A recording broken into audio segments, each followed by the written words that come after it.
तो दोस्तों 8 से 9th में आ चुके हो, आपने ये भी सुना होगा और ये सच्चाई भी है जो चीजें मैं बताने वाला हूं। प्लीज अगर इन बातों को आप ध्यान दे दोगे तो 8 से 9th में आने के बाद जो गलतियां बहुत सारे बच्चे हर साल करते हैं वो गलतियां आपसे बिल्कुल नहीं होगी। एक सच्चाई ये भी है कि हमें अभी तक ये पता ही नहीं होता कि एक्चुअल सच में मुझे कितना आता है और कितना नहीं आता, क्योंकि 8 स्टैंडर्ड तक हमारा ग्रेड होता है। पेरेंट्स को भी ये भी नहीं पता चल पाता कि मेरा बच्चा सच में पढ़ रहा है कि नहीं पढ़ रहा है। पर 9th में जैसे ही आता है चीजें बहुत सारी चेंज हो जाती है और यहाँ टॉपर्स भी चेंज होते हैं। बहुत सारे ऐसे बच्चे भी देखे गए हैं जो 8 स्टैंडर्ड तक कुछ भी नहीं दिखाई दे रहे थे, असली वो 9th में दिखाई देते हैं। बट ऐसा दिखाई देने वाला ना जो प्रोपोर्शन होता है बहुत कम होता है।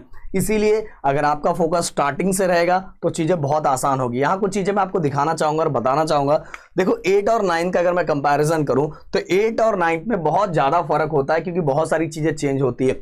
अब बहुत सारे लोगों को लगेगा कि यार 9 के बाद तो 10th है, 10th तो और डिफिकल्ट होगा। नहीं भाई, अगर 9th आपके लिए ये दोनों स्टेप्स एक ही, यहाँ का दो अगर एक्चुअल देखा जाए तो जो फाइनल पेपर 9 का होता है और जो फाइनल पेपर 10 का होता है, पैटर्न दोनों का सेम होता है। तो ये आपके लिए फर्स्ट टाइम सब चीजें होती है। अलजेब्रा फर्स्ट टाइम अलग होता है, ज्योमेट्री फर्स्ट टाइम अलग होता है, न्यूमेरिकल्स बहुत सारे जो अच्छे अच्छे लेवल के होते हैं वो फर्स्ट टाइम वैसा आते हैं, लैंग्वेजेस के जो पैटर्न चेंज हुए रहते हैं वैसा फर्स्ट टाइम ऐसा आया हुआ रहता है। तो ये सभी चीजें हम 9th में फर्स्ट टाइम देखते हैं। इसीलिए अगर हम कंपैरिजन करें तो 10th के कंपैरिजन में 9th ज्यादा यहाँ डिफिकल्ट होता है।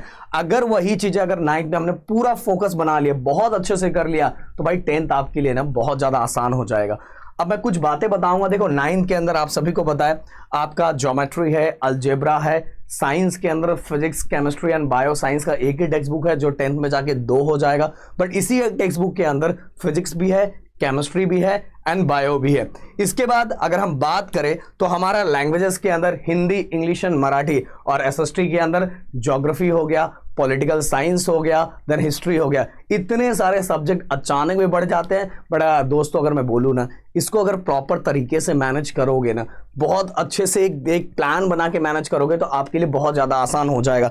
एक चीज़ जरूर मैं आप लोगों को बोलना चाहूँगा कि अगर आप लोग चाहो तो कमेंट जरूर करना कि सर एक प्रॉपर टाइम टेबल बना के दे दो कि यूनिट टेस्ट में अगर मुझे स्कोर करना है तो मेरी प्लानिंग कैसी होनी चाहिए, तो मैं आप सभी को फटाफट बना के दे दूंगा। और दूसरी बात गाइस, अगर होम पेज पे जाओगे तो वैसे इस बार भी हमने स्टार्ट किया आप लोगों के लिए और ऑलरेडी बहुत अच्छे से हमने सिलेबस बना के रखा है, पढ़ना स्टार्ट कर सकते हो। अब एक एक बात करेंगे। सबसे पहले मैथ की बात करते हैं, अलजेब्रा एंड ज्योमेट्री। देखो गाइस, अलजेब्रा एंड ज्योमेट्री के अंदर, चलो मैं आपका अलजेब्रा लेने वाला हूँ, राहुल सर आपका ज्योमेट्री लेने वाले। अगर अलजेब्रा की हम बात करें तो अगर पहले चैप्टर की बात करें सेट्स के अंदर आप देखोगे कि पहला रोस्टर मेथड का ही दूसरा नाम लिस्टिंग मेथड है, ओके। एंड दूसरा रूल मेथड, और रूल मेथड का ही दूसरा नाम सेट बिल्डर फॉर्म है। बहुत सारे बच्चे कंफ्यूज रहते हैं कि भाई ये किसका नाम है, तो आप कोई भी तरीका अप्लाई करके उसको याद रख सकते हो। जैसे एग्जांपल दूं कि देखो rule method, set builder form.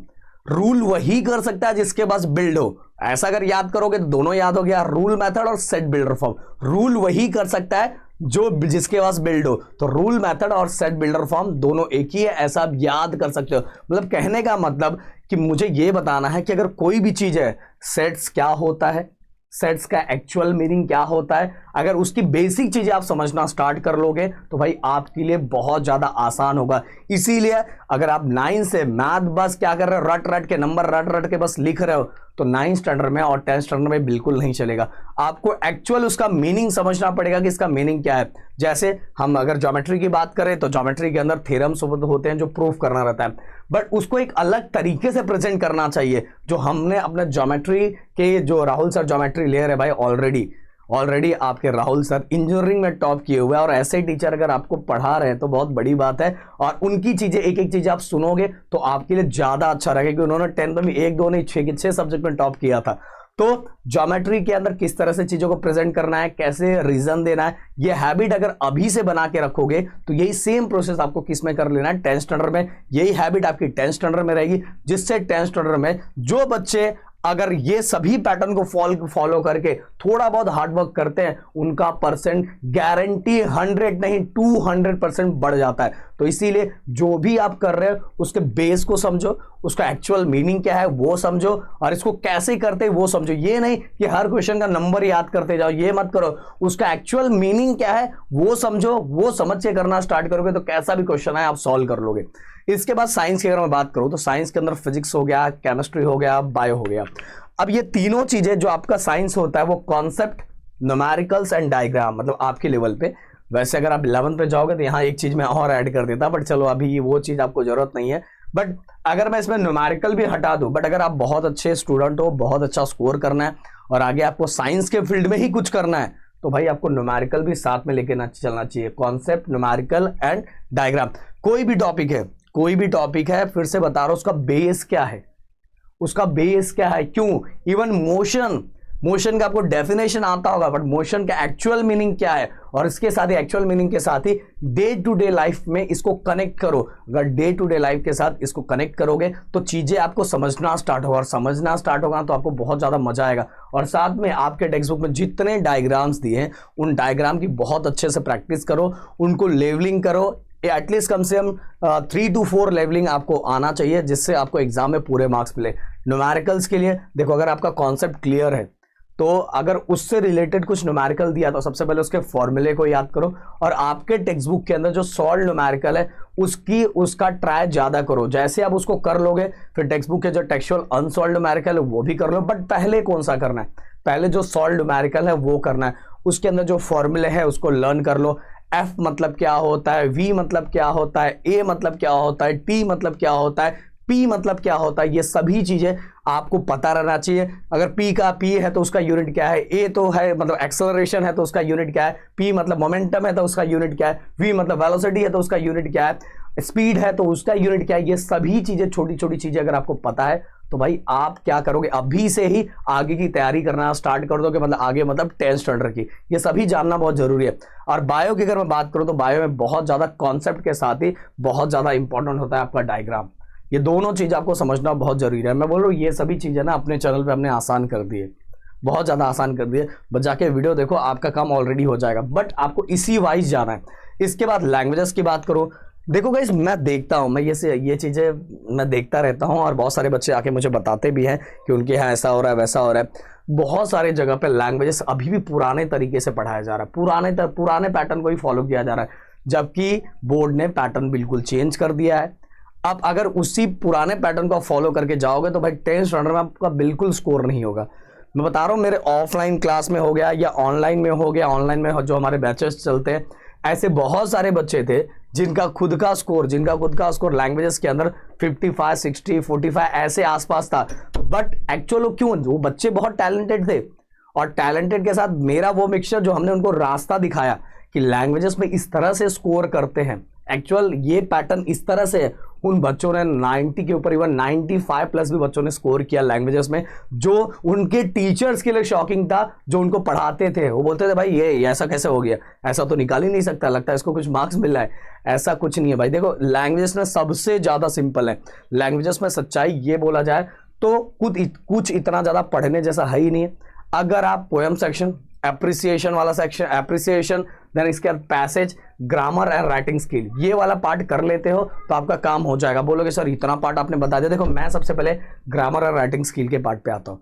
Grammar and writing skill का पार्ट अपने चैनल पे एक 1 शॉट वीडियो दिया हुआ है, ग्रामर और राइटिंग स्किल, सेम जो 10th स्टैंडर्ड का वही 9th स्टैंडर्ड का भी है। अगर वो वीडियो बस आप देख लेते हो तो ग्रामर और राइटिंग स्किल में आप फोड़ के आ जाओगे। अगर आपको और अच्छा स्कोर करना है तो आपके पास जो भी XYZ कोई भी बुक हो, कोई भी टेक्स्ट बुक हो या कोई डाइजेस्ट हो, उसके नीचे आप एक बार स्टोरी सुन लो। टीचर जो स्कूल में स्टोरी सुना रही है उसको अच्छे से सुन लो, फिर उसके नीचे जितने नंबर ऑफ क्वेश्चंस दिए हुए हैं उसको एक एक बार रीड कर लो। अगर आपका लैंग्वेज थोड़ा कमजोर है तो सिंपल सी बात है, उसको लिख लिख के थोड़ी प्रैक्टिस करनी पड़ेगी, और लिख लिख के थोड़ी प्रैक्टिस कर लिया तो काम हो जाएगा आपका। और उसी इस तरह से पोएम सेक्शन का एप्रिसिएशन से भी रिलेटेड हमने वीडियो बनाया है, उसको भी देख लो। बस उतना आप देख लो कि किस तरीके से, नए तरीके से किस तरह से लिखना है, वो चीजें आपने समझ ली तो आपका आधा से ज्यादा काम यहीं खत्म हो जाएगा। और ग्रामर इतना भी ज्यादा नहीं आता है। देखो ग्रामर देखा जाए तो बहुत है, बहुत ज्यादा ग्रामर है, बट आपको कितना आता है मतलब आपके एग्जाम में कितना आता है वो बहुत जानना बहुत इंपॉर्टेंट है। तो वो चीज़ें हम अपने चैनल पे हमने बताई हुई और समझाई है। तो हमें अपने जो जिस क्लास में जितना आता है पहले उतना समझ लेना है, फिर इसके बाद अगर आपको ज़्यादा कुछ सीखना है तो भाई बहुत दुनिया बहुत बड़ी है, बहुत सारी चीज़ सीख सकते हो। बट सबसे पहले तैयारी ये होनी चाहिए कि हमारे क्लास में कितना आता है, और ये हमने अपने चैनल पर बनाया हुआ है। ओके सो गाइस, ये सभी चीज़ें मैंने बता दी।